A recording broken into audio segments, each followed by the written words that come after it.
What's up, friends? Welcome to the Friendly Food Forest. We're going to go through 5 things today that we did to get ready to be planting out as soon as we can in the Friendly Food Forest. Check it out! The first thing we did for the Friendly Food Forest is get our cold hardy plants on some trays so I'm able to move them outside and start the hardening off process. We're going to give them about 3 hours today, maybe 2 hours. Just going to keep an eye on them. It is a little windy, so we built a bit of a barrier. Not professional or anything, but hopefully it's helping a little bit, and I'm going to keep an eye on them. That should toughen them up pretty good, and they look like they're holding up to the wind so far.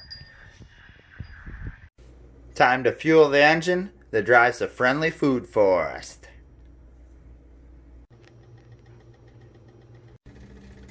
Now that's about ready for eating. We're ready for round 1. Alright, the second and third thing we did today took us about a half hour. Got the grow room organized, cleaned up a little bit. Got a bit of a death pile going, I'll show you. Everything didn't make it. All our marigolds died. I think I left the flowers on them too long, but I couldn't help it. I needed to see some flowers this spring.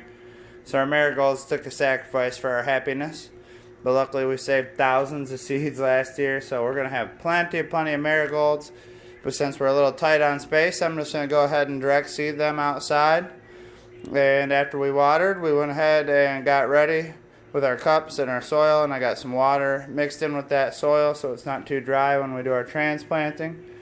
And we pulled out both our sweetie tomato and our Arkansas Traveler tomato, and we're going to get all of them transplanted up to red solo cups, and that will be step 4 for the work today.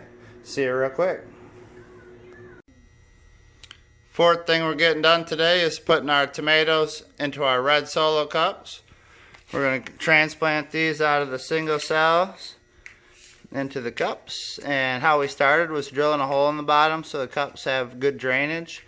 And then we put a little bit of water in with the dirt when it was in the bag, so that when we put it in here, the soil will hold its shape real nice. And we can just plop them single cells in there, fill it with a little dirt up to the top, and a light water.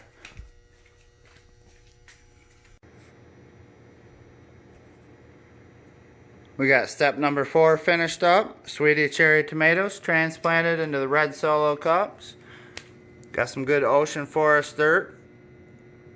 And we trimmed off most of these little leaves on the bottom here so that we could put these a little bit deeper in the cups, because the tomatoes will put off roots along the stem. This is kind of what they looked like at the beginning. I decided not to transplant these ones up quite yet. I'm going to let them grow for a couple more days before we move them. So we'll have a little bit more to go on moving up to the red solo cups. And I do also need to get these beans over here because I made a miscalculation. I thought them were cold weather crops just like our peas, but they are not. So the beans are going to get transplanted up and stay inside for a little bit longer, and the peas are in the hardening off process already. Then we'll be going out real soon here. Alright, got some more work to do. See you soon. Done with step 4. Got our tomatoes transplanted and watered. Moving on to step 5, getting some more seeds in the ground. We're going to need about 60 individual little pods each for these, so we got them washed up with some soap in a sink here. So it'll be 120 total, and we're going to be starting our big rainbow tomatoes as well as our Minnesota midget cantaloupe, and that's good to give them a little bit of head start on that frost. Some of our other stuff we can wait and direct seed that. It's going to be like our summer squash and our pumpkins we can direct seed. So alright, we'll keep it moving. Okay, we got our bottoms cleaned up and we're ready to start planting. Got some dirt in here, and we just took a bottom and went through and compacted each one down a bit, so we got a nice tight dirt in there so that when the roots make their way through it and we take them out later on, they'll stay together real nice. Where we're going to be doing the cantaloupe, I did make my hole just a little bit deeper. We're looking for a 1/4 inch deep over there and an 1/8 inch deep on the tomatoes. These are going to be our beefsteak tomatoes. The other ones we have going are medium size and a little bit smaller.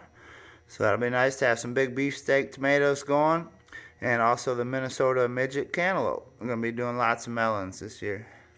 So I'll get them in and show you real quick what it looks like. I'm sure you can imagine, but I'll show you a real quick shot when we're done. Alright, we got seeds in the holes, dirt topped off. Gave them a light tamping down on top. And we still need to water them in. We do have these watered in. But we need to water them in and we'll be finished up. If you're liking all these plants growing, get that back to Eden going with your food forest. Don't forget to hit like on this video. Subscribe if you haven't subscribed yet. Good to see you new guys over here. And share this one around. Cheers.